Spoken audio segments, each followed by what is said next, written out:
यद्यपि आप एक साहित्यकार बनना चाहते हैं, बन गए हैं, उसके लिए मनुष्य को खुद को भुलाना पड़ता है, अपने घर को भुलाना पड़ता है, अपने परिवार को भुलाना पड़ता है, अपने कुटुंब को भुलाना पड़ता है, अपने रिश्तेदारों को भुलाना पड़ता है। तब इतना हो जाने के बाद वो एकांत निकालता है। बंद कमरे में अंधेरा है, बत्ती खुली हुई है, पंखा चल रहा है या नहीं चल रहा है, रोटी मिली है या नहीं मिली है, प्यास लगी है नहीं है, पानी मिलेगा या नहीं मिला, वहां उस वक्त कुछ पता नहीं था।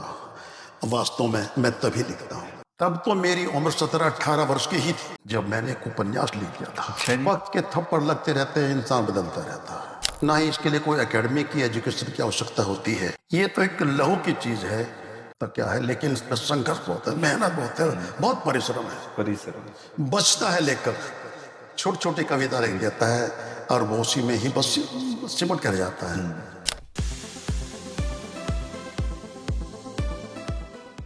नमस्कार, मैं परवेंद्र दहिया इनसाइड टॉक्स पर आज सभी दर्शकों का मैं हार्दिक स्वागत करता हूं।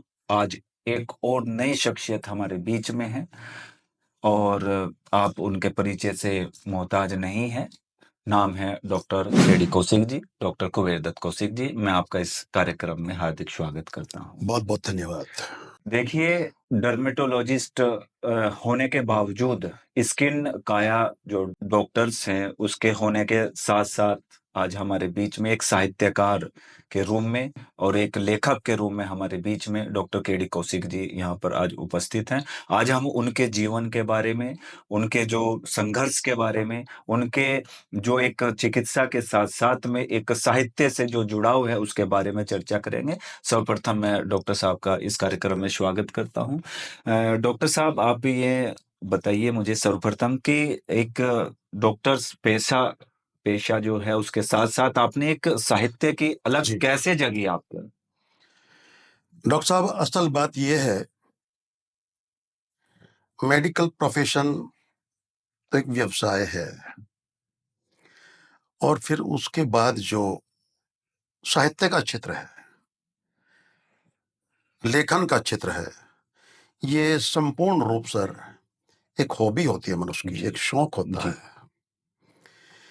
इसके लिए कोई उम्र निश्चित नहीं होती, ना ही इसके लिए कोई एकेडमी की एजुकेशन की आवश्यकता होती है।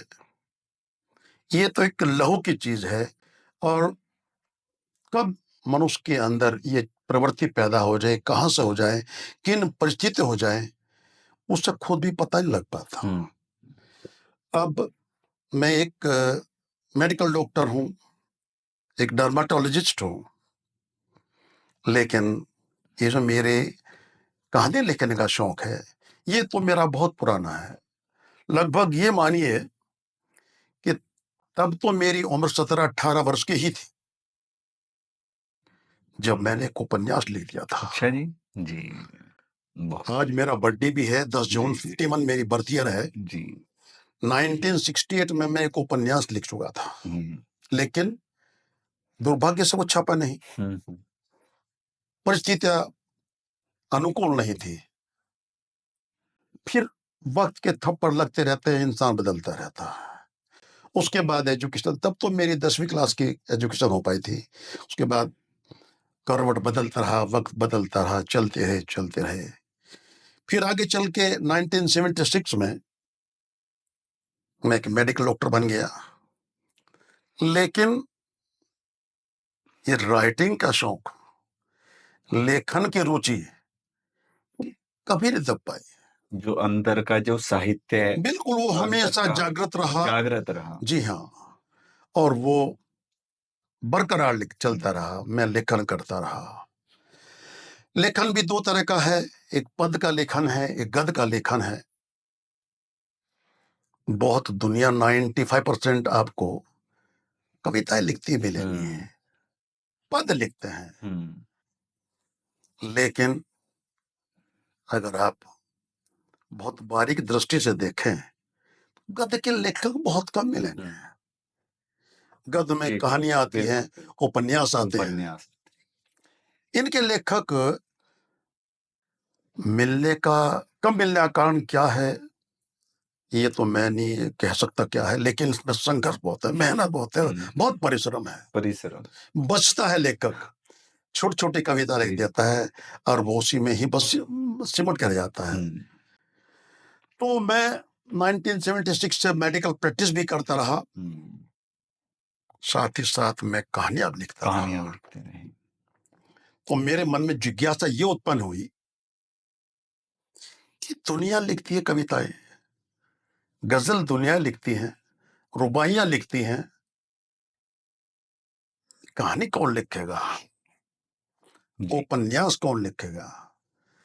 बहुत मित्रों से संपर्क किया, बहुत विद्वानों से संपर्क हुआ, वो गद्य के क्षेत्र में आने के लिए तैयार नहीं थे। खैर, मैंने एक दिन अध्ययन करते करते ये फैसला किया, नहीं यार, अब कहानियां लिखे जाएंगी, अब उपन्यास लिखे जाएंगे। निसंदेह बहुत बड़ा संघर्ष था, निसंदेह बहुत बड़ा फैसला था, और मैंने गद्य में अपनी कलम चलानी शुरू कर दी। फिर मैं कहानियां लिखने लगा। अब वैसे तो हर एक साहित्यकार संवेदनशील होता है, भावुक भी होता है, स्ट्रगलर होता है, लेकिन गद्य के लिखने के लिए एक अलग से एक विवेकशीलता पैदा करनी पड़ती है। वो तो सब में होती है, लेकिन उस पर कलम नहीं चला पाता। लेकिन मैंने कलम चलाई और कहानियां लिखनी प्रारंभ कर दी मैंने, उपन्यास भी लिखा मैंने। प्रकाशित उपन्यास मेरा दस्तखत है। दस्तखत। जी। उसके बाद 8-10 कहानियों की किताबें मेरी हैं। जी। फिर अध्ययन करते करते मैंने देखा कि मैं खुद भी शहर में रह रहा हूँ, शहर में ही मेरी क्लिनिक है, मैं वहीं मेडिकल प्रैक्टिस कर रहा हूँ, लेकिन कोई ग्रामीण परिवेश में लिखने के लिए तैयार नहीं था। मुंशी प्रेमचंद जी को मैंने पढ़ा, मुझे संदेह था कि उन्होंने ग्रामीण परिवेश में कुछ लिखा नहीं, लेकिन हाँ, उन्होंने लिखा है। लेकिन मुंशी प्रेमचंद जी के बाद में ग्रामीण परिवेश को किसी ने स्वीकार नहीं किया। अब मैं जड़ौदा का रहने वाला हूँ, जड़ौदा मेरा जन्म हुआ है। फिर मेरी आंखें दौड़ने लगी गांव के अंदर। फिर मैंने जो अपने सब्जेक्ट तलाश किए, जो कथा वस्तु मैंने तलाश की, जो विषय मैंने तलाश किए, वो सब ग्रामीण है। और आज मैं समझता हूँ 100 कहानी 100 पर मेरी, 100 कहानियां, लगभग 100 पर मेरी कहानियां प्रकाशित हो चुकी हैं। प्रकाशित हो चुकी है और लगभग 8-10 किताबें, हाँ, 10-12 किताबें मेरी प्रकाशित हो चुकी हैं। जी। तो जैसे आपका ये बचपन से ही शौक रहा होगा, तो और फिर आप जो डॉक्टर लाइन में आप आए, पेशा में आए जी, इसमें, जी। तो क्या कुछ परेशानी भी कुछ इस तरह से सामंजस्य बैठाना पड़ा? डॉक्टर परमेंद्र दहिया जी को धन्यवाद कहता हूँ इस प्रश्न के लिए, क्योंकि आज तक किसी मेरे मित्र ने मुझसे ये प्रश्न किया नहीं, उसका उत्तर दे रहा हूं। अगर मैं अपनी व्यक्तिगत जिंदगी की बात करता हूं, तो मेरी जिंदगी में कभी सुख नहीं मिला मुझे। मैंने चैन की सांस नहीं ली। और कोई भी लेखक, कोई भी साहित्यकार ऐसा नहीं मिल पाएगा जिसने कष्ट ना उठाए हों, जिसने विपदा ना झेली हो, जिसने मुसीबत ना देखी हो। तो मैं तो यही कहूंगा, व्यक्तिगत रूप से अपने बारे में, मैं बहुत संघर्षशील आदमी रहा हूं। और साथ ही साथ ये कहने भी में भी मुझे हिचक नहीं है कि मैं बहुत असफल मनुष्य हूं। असफल किस तरह से? आज के वर्तमान काल में नहीं, बल्कि बहुत पहले से ही जो लोग धनाढ्य होते हैं वो सफल कहलाते हैं। अच्छा, मतलब वो और परिभाषा अलग हाँ, है। और प्रश्न आता है साहित्य का। साहित्यकार कभी धनवान नहीं होता, इसलिए वो असफल होता है। लेकिन आप अपवाद भी मिलते हैं, जी। पहले से ही अपवाद भी मिलते हैं, आज भी वो अपवाद मिल रहे हैं। लेकिन जहां तक मेरा अध्ययन है, काश्तकार और साहित्यकार। काश्तकार और साहित्यकार जन्मजात प्यासे होते हैं और जन्मजात भूखे होते हैं, वो धनवान होते ही नहीं है। यद्यपि वास्तव में कोई इंसान काश्तकार है तो, यद्यपि सच में एक मनुष्य साहित्यकार है तो वो धन ही नहीं होता है। तो इसलिए मैं सफल मनुष्य नहीं हूं। आज भी संघर्षशील हूं, जन्मजात संघर्षशील हूं, आज भी संघर्ष कर रहा हूं। बस ये कलम चलती रहती है, कहानियां लिखी जाती रहती हैं। परिवार का किस तरह से एक मेरे पिताजी सहयोग? तो बड़े प्रसिद्ध यूनानी हकीम हुए हैं, हकीम तिरखानम कौशिक। मेरी माताजी का नाम श्रीमती राजकली कौशिक था। वो तो यूनानी हकीम हुआ करते, नब्ज देखकर रोगियों की हम्म, रोग बतलाना और उनका उपचार करना। उनके साहित्य में रुचि तो नहीं थी, लेकिन विद्वान तो थे ही। मेरे पिताजी दार्शनिक तो थे ही। उनका सहयोग रहा कि भाई आपको सपोर्ट? नहीं, मेरे लिए उनका सहयोग मेडिकल फील्ड में रहा है। मेडिकल फील्ड, तो कभी मुझे रोका? मेडिकल डॉक्टर बनाने में जी। 3 आदमियों का हाथ है। मेरे पिताजी का, हकीम तिरखाराम कौशिक जी का, मेरे बड़े भाई डॉक्टर सत्यप्रकाश कौशिक जी का, और मझले भाई हकीम धर्मनाथ कौशिक जी का। जी। उनकी साहित्य में रुचि नहीं थी। ये तो परिवार ने कभी देखा कि भाई ये जो हमारा बच्चा है, बालक है उस समय, कि भाई ये साहित्य भी लिख रहा है, कहीं ये दूसरी दिशा में तो ना चला जाए, कुछ इस कुछ तरीके कुछ कुछ कुछ उन्हें इस बात का आभास तो था। का आभास था? हाँ, चूंकि हर मनुष्य के जो एक्टिविटीज हैं, व्यवहार हैं, हम्म, संस्कार हैं, वो बोल देते हैं। हम्म, आदमी का चेहरा भी बहुत बहुत कुछ बोलता है। साथ ही साथ मैंने एजुकेशन में एमए इंग्लिश किया। अच्छा, डॉक्टर्स के बाद? हाँ, डिग्री मेरे पास में जी। इंग्लिश लिटरेचर की है। फिर मैंने एमए फिलॉसफी में भी एंट्रेंस किया, अच्छा। उसमें असफल रह गया था। फिर मैंने पीएचडी के लिए भी अप्लाई किया था, वहां भी असफल रह गया। लेकिन अंतिमतः परिस्थितियां विपरीत रही, परिस्थितियां अनुकूल रही, नहीं एजुकेशन फिर आगे नहीं बढ़ पाए। अच्छा, जैसे आपने ये संकलन जो है मैं देख रहा हूँ इस तरह से, ये चरणामत है, जी, चेचक है, कुछ हमारे पास में ये कपास है, कहानी कहानी केवल कहानी है। तो इस तरह के टाइटल्स आप कैसे चूज करते हैं? मतलब कहाँ से आपके मन मस्तिष्क में आता है कि भाई इन कहानियों को हम कैसे, किरदार कहाँ से आप लाते हैं, कहाँ से कहानी का प्रारूप आप तैयार करते हैं दर्शकों डॉक्टर को? परमेंद्र दहिया, मैं आपको बड़ी सहजता के साथ, बड़ी सरलता के साथ यह बतलाना चाहता हूं कि जो मार्मिक हृदय के लोग होते हैं, जो संवेदनशील मनुष्य होते हैं, वो अपने वातावरण की किसी भी चीज को छोड़ नहीं पाते, या वो छूट नहीं पाता, जी। और हमारे ब्रेन को स्ट्राइक करते रहते हैं, झकझोरते रहते हैं हमारे मस्तिष्क को। वहीं से ही हमें सब्जेक्ट मिल जाते हैं, वहीं से हमें शीर्षक मिल जाते हैं। अब प्रश्न इस बात का है कि आपने मुझसे प्रश्न किया मेरी कहानियों के संदर्भ में। 99% मेरी कहानियां 5 मील के दायरे से ही बंधी हुई हैं। अच्छा। जड़ौदा, मुजफ्फरनगर, मुजफ्फरनगर से जड़ौदा, इसी क्षेत्र के अंदर मैंने अपने सब्जेक्ट निकाले हैं। वहीं से मुझे कथा वस्तु मिली है, वहीं के लगभग पात्र भी वही हैं, और मैंने कहानी लिख दी, लिखी जाती है। ये माता सरस्वती का आशीर्वाद है,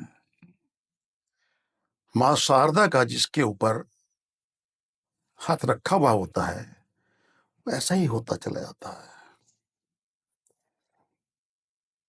तो जैसे किरदारों की बात है या फिर कहानी का प्रारूप है, तो जैसे साहित्यकार की दृष्टि तो बहुत ही गहरी है अगर इस तरह से देखा जाए, तो वो पात्र जो कहानियों के हैं वो भी अपने आसपास के उन्हीं किरदारों को देखना, ढूंढना, समझना, उन पर कहानी लिखना, तैयार करना, ये किस तरह से मतलब आप तैयार करते हैं? ये भी काफी एक तरह से कठिनाई भरा सफर रहता इसमें होगा। इसमें कोई संदेह नहीं है। ये जो आपका प्रश्न है बहुत गहरा प्रश्न है। इसको ढूंढना हम्म, और कागज के ऊपर चित्रित करना आसान बात नहीं है, हम्म, बहुत कठिन कार्य है। और मैं जब नितांत अकेला होता हूं हम्म, तब वो घटनाक्रम, हम्म, वो इंसिडेंट्स, वो एक्सीडेंट्स मेरे मस्तिष्क में घूमते रहते हैं और वो मुझे विवश कर देते हैं कलम उठाने के लिए। फिर मैं पात्र भी वहीं से तलाश कर लेता हूं। हम्म, और एक बात और मैं लेखन के क्षेत्र में और बतलाना चाहता हूं डॉक्टर साहब आपको, किसी भी कल्पना की अगर कोई बिल्डिंग है हम्म, तो बिना यथार्थ के वो खड़ी नहीं रह सकती। बिना कल्पना के, बिना यथार्थ के, बिना यथार्थ की बुनियाद के ऊपर ही हम्म, कल्पना की इमारत खड़ी होती अच्छा, है। जी, यथार्थ के बिना कुछ नहीं हम्म, है। मेरी हर कहानी में यथार्थ है, सच्चाई है, एक हकीकत है, जी, लेकिन रूप तो कल्पना का दिया हाँ, जाता है। कल्पना का है, लेकिन सत्यता पर आधारित है ये कहानी, सत्यता पे आधारित, ग्रामीण बिल्कुल परिवेश पे आधारित है। बिल्कुल। मेरी कोई भी कहानी ऐसी वंचित नहीं है जिसको मैंने ना देखा हो ना भोगा हो। अर्थात मैंने भोगा है उन चीजों को, नंगी आंखों से देखा मैंने उनको। जब वो मेरे मस्तिष्क को एग्जॉस्ट कर देती है, विवश कर देती है, मजबूर कर देती है, तब मुझे कलम उठानी पड़ती है। रक्षा उदाहरण के रूप में मैं आपको हम्म, अपनी एक कहानी के संदर्भ बतलाना जी, चाहता हूं कुछ शब्दों में। जी, हर रोज आप सुनते होंगे, केवल गांव गांव में ही नहीं बल्कि शहर में भी, झोला छाप झोला छाप झोला छाप। एक डॉक्टर का हाँ, डॉक्टर, संज्ञा दे दी गई है, जी, जी, झोला छाप डॉक्टर है भाई। बहुत सुनता आ रहा था मैं ये शब्द, बहुत देखता आ रहा था, लेकिन एक दिन देखा मैंने कि झोला छाप है क्या। हम्म, फिर अपने ही पड़ोस में डॉक्टर जसवीर सैनी को देखा मैंने, और जसवीर सैनी की मेहनत को देखा, उसकी संगत को देखा, उसकी लेबर को देखा। मैंने उस लड़के के ऊपर वो झोला छाप कहानी लिखी। वो बैठे ना स्टार नर्सिंग होम में, हम्म, MBBS MD MS और स्पेशलिस्ट, जो 500 रुपए से लेकर 1,000 और 2,000 रुपए तक की फीस चार्ज कर रहे हैं। चार्ज, ठीक है, वो बहुत बड़े डॉक्टर हैं निस्संदेह, लेकिन उनके पास जो असिस्टेंट और अटेंडेंट काम कर रहे हैं वो उनके सहारे काम कर रहे हैं।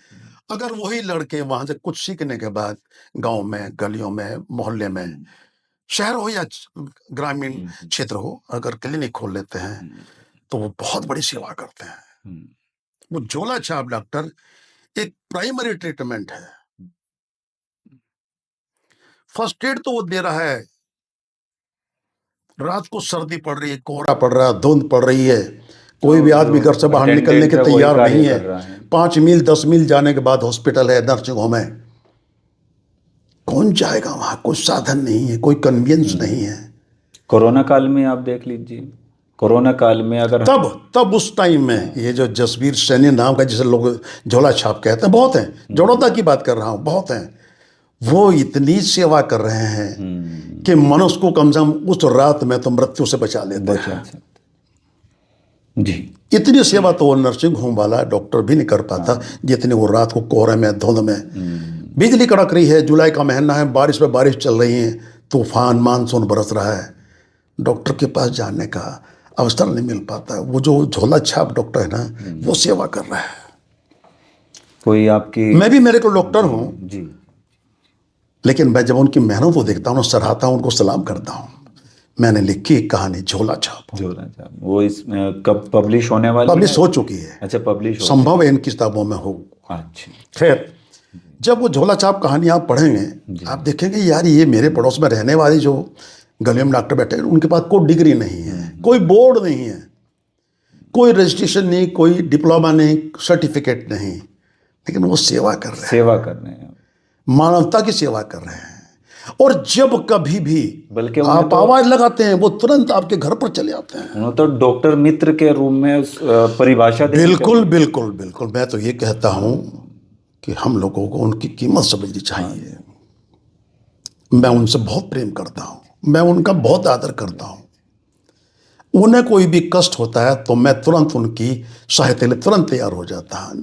जैसे आपने डॉक्टर साहब 8-10 किताबें लिखी हैं, कोई ऐसी फेवरेट जो किताब हो जो आप दर्शकों को बताना चाहते हैं, जिसमें आपके कहानियों का ऐसा संकलन हो जो मन को झकझोर देता है?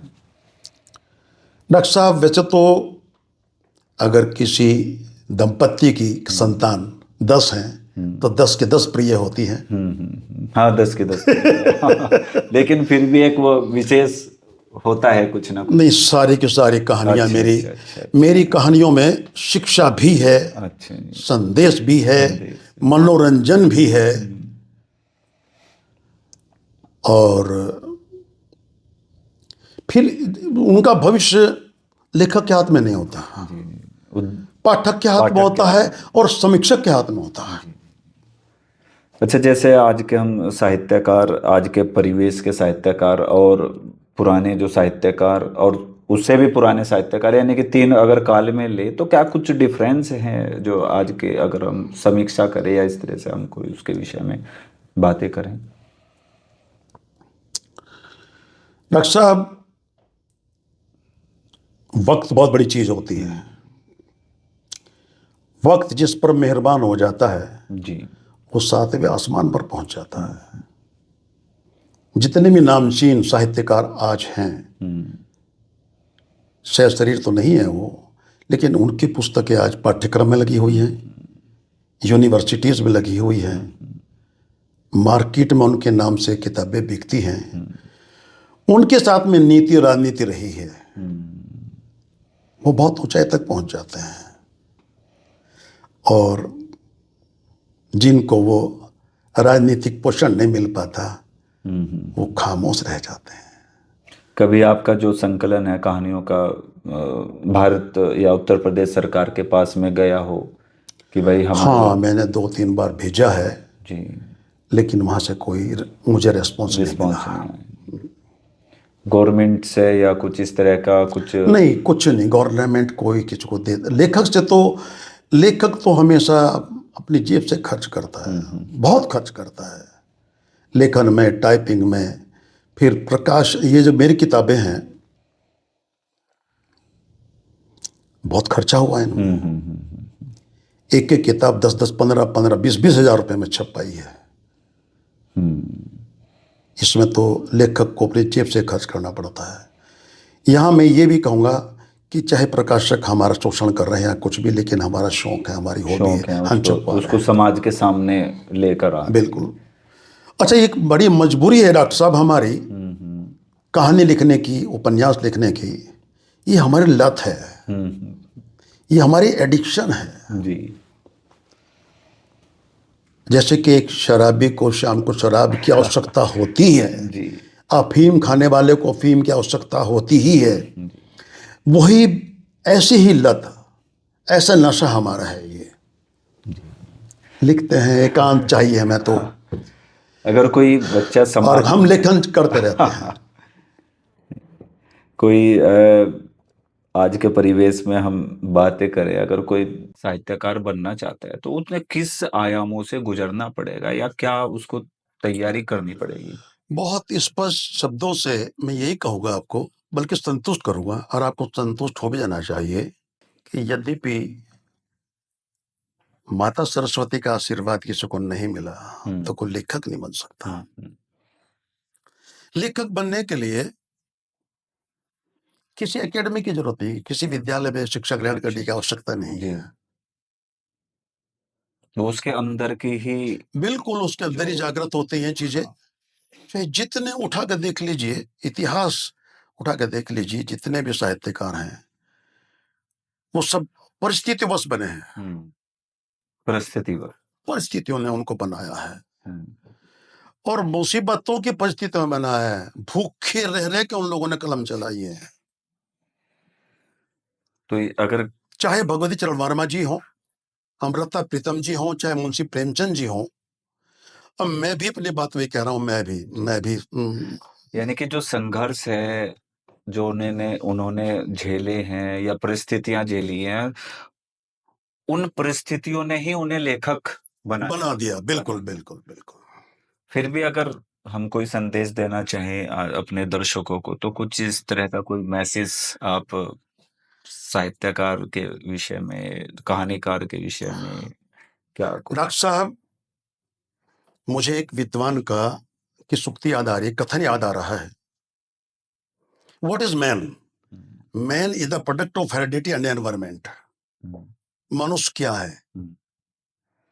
मनुष्य मातृ पैतृक गुण प्लस 50% उसका वातावरण, उसका माहौल। वो वातावरण की बात आती है निकल कर। यद्यपि उसको वातावरण मिल जाता है तो वो बन जाता है, वरना आप देखिएगा बहुत बड़े बड़े वैज्ञानिक लोग लेखक बने हुए हैं। मेरे कई सारे मित्र हैं जो मेडिकल डॉक्टर हैं, वो कवि हैं, वो कहानीकार हैं, वो संस्मरण लिखते हैं, उपन्यास लिखते हैं। डॉक्टर साहब, इसमें मैं अपने विषय में एक बात और भी कहना चाहूंगा आपसे। मैंने जब कहानियां लिखनी शुरू की तो मैंने बहुत अध्ययन, बिना लिखे कोई पढ़ नहीं सकता। अगर आप लेखक बनना चाहते हैं तो आपको पाठक बनना ही पड़ेगा, आपको अध्ययन करना ही पड़ेगा, तभी आपकी कलम उठेगी, तभी आप कुछ लिख सकेंगे। तो मैंने देखा कि ये साहित्यकार ऐसे ऐसे शब्द निकाल कर लाते हैं जिसके लिए शब्दकोश की आवश्यकता पड़ती है, डिक्शनरी में देखने की आवश्यकता पड़ती है। मुझे कहानी पढ़ना है मनोरंजन के लिए, उपन्यास पढ़ना है मनोरंजन के लिए, और कोई शब्द इतना क्लिष्ट आ जाए, इतना कठिन आ जाए, उसके लिए क्या डिक्शनरी खोलनी जाएगी? तो मैंने अपने लेखन में ऐसी भाषा का प्रयोग किया। शैली सबकी अलग अलग होती है, मेरी शैली अलग है। मैंने ऐसी भाषा का प्रयोग किया है कि दर्जे पास पास आदमी भी, मैट्रिकुलेट पास इंसान भी उसका मेरी कहानी को बड़े आराम से पढ़ेगा। कहानी मैंने पढ़ी है तो बड़ा आनंद आता है, ऐसा लगता है। 5 पास बच्चा भी अगर मेरी कहानी पढ़ने लगेगा वो छोड़ेगा नहीं। उसकी स्तर की चीज लिखी है मैंने, सरल भाषा में, बहुत सरल है, बहुत और सहज है। ग्रामीण परिवेश हाँ, से बहुत स्वाभाविक connected। भाषा है मेरी। जी। इसको मुझे मेरे जो दूसरे विद्वान लोग हैं जिनकी पुस्तकें मैंने पढ़ी, जिनका साहित्य मैंने पढ़ा है, उन्होंने ये शिक्षा मुझे दी कि नहीं, सरल बन जाओ, सहज बन जाओ, मित्र बन जाओ, मानवता के नजदीक पहुंच जाओ। आप किसके लिए लिख रहे हैं? आप डिग्री कॉलेज के विद्यार्थी के लिए नहीं लिख रहे हैं, आप उनके लिए भी लिखो जो रक्षा पोलर हैं, टी स्टॉल चला रहे हैं, जो कम लिखे पढ़े आदमी हैं, उनके बारे में भी लिखो, उनके बारे में भी सोचो। तो मेरी भाषा बहुत सहज है, बहुत सरल है, बहुत स्वाभाविक है। डॉक्टर साहब, जैसे आप प्रोफेशन में भी हैं, डॉक्टर प्रोफेशन में हैं, और साथ ही साथ साहित्य से जैसे जुड़े हुए, इतना समय आप मतलब कैसे निकाल लेते हैं? किस तरह से आप सामंजस्य से लगाते हैं? बहुत लोग ये प्रश्न करते हैं मुझसे। मेरे मित्र हैं एक, विजय त्यागी नाम है उनका। वो ये कहते हैं, वो बड़ी गंभीरता से प्रश्न करते हैं, डॉक्टर केडी कौशिक, समय निकाल लेते हो? समय मिल जाता है? यही मेरा सुबह से लेकर शाम तक मरीज मरीज, पेशेंट पेशेंट, और फिर आप एक एकाग्रचित एकांत में जाके बैठ जाते हो, इतना समय मिल जाता है? मना यार, ये लत है हमारी, हमारी एडिक्शन है हमारा ये। उस एडिक्शन में हम विवश हो जाते हैं। वैसे एक बात है डॉक्टर साहब, मेरे जैसे लोगों से कोई खुश नहीं रहता, जब परिवार, जीवन साथी भी खुश नहीं रहता। मैं इसी बात पे ही आना चाह रहा था। मैं परिवार वाले भी ये कहते हो मैं हमारे लिए समय कम मिलेगा, कुछ इस तरह से भी प्रॉब्लम आती होगी। मित्र खुश नहीं रहते हैं, रिश्तेदार खुश नहीं रहते हैं। खैर डॉक्टर साहब, एक लेखक बनने के बाद जी, ये बड़ी इंपॉर्टेंट बात कह रहा हूं मैं आपको, जी, और ये लंबे समय तक याद रखी जाएगी। आप भी याद रखना, यद्यपि आप एक साहित्यकार बनना चाहते हैं, बन गए हैं, उसके लिए मनुष्य को खुद को भुलाना पड़ता है। हुँ, खुद को भुलाना पड़ता बुलाना है, पड़ता है। अपने घर को भुलाना पड़ता है, अपने परिवार को बुलाना पड़ता है, अपने कुटुंब को बुलाना पड़ता है, अपने रिश्तेदारों को बुलाना पड़ता है।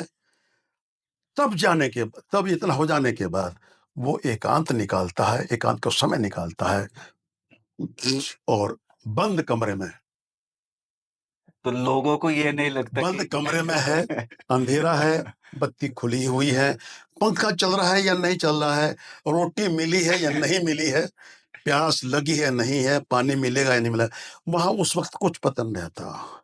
वास्तव में मैं तभी लिखता हूँ। जब परिवार के या मिलने वाले तो थोड़ा-सा और तरह से भी परिभाषित करते होंगे कि भाई ये तो अपने में ही खोया रहता है, भाई बड़ा अहंकारी है, भाई समय नहीं देते या कुछ इस तरह से भी शायद डॉक्टर सामने साहब आता होगा। डॉक्टर साहब, आपने बड़ी बड़ी बॉटम की चीज निकाल कर रख दी आज।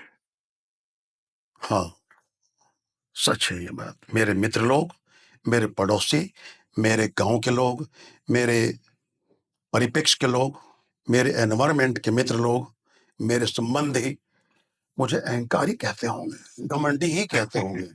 कारण है कि मैं बहुत ही रिजर्व नेचर का मनुष्य हूँ, बड़ा खामोश रहता हूँ, कम बोलता हूँ, चुप चुप रहता हूँ, बहुत कम मित्रता है, बहुत कम संबंध है, और जो है मानना ही के बराबर है।